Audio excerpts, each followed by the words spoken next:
Hi hello welcome to AJ coaching centre. நாம இப்ப பார்க்க போறது மயங்கொலி சொற்கள்ல முந்தைய வினாத்தாள்ல இருந்து எடுத்த ஒரு வினாவை தான் நம்ம இப்ப பார்க்க போறோம். ஒளி வேறுபாடு அறிஞ்சு சரியான தொடரை எழுதுக. இதில் பாத்தீங்கன்னா முதல் ஆப்ஷன் கொடுத்திருக்காங்க, வானில் வானம் வெடித்தது. நமக்கு தெரியும் வானில்ங்கிறது தான் வானம்.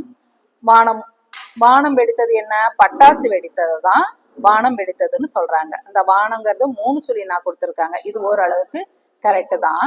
அடுத்த ஆப்ஷனை நம்ம பார்க்கலாம். வானில் வானம் வெடித்தது. வானில்ங்கிறது 3 சொல்லி நான் வந்திருக்கு. அப்ப இந்த இடத்துல இந்த ஆப்ஷன் தவறு.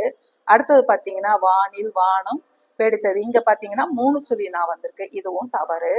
இங்கே வானம் கரெக்டு. ஆனா இங்க இதுல தவறு இருக்கு, இதுல கரெக்ட் இருக்கு. அப்ப அடுத்த ஆப்ஷன் பார்க்கலாங்களா? வானில் வானம் வெடித்தது. வானில் கரெக்டு, வானம் தவறு. அப்ப இதுல கரெக்டான ஆப்ஷன் என்னன்னு பாத்தீங்கன்னா வானில் வானம் வெடித்தது. ஆப்ஷன் ஆ தான் கரெக்டான பதில்.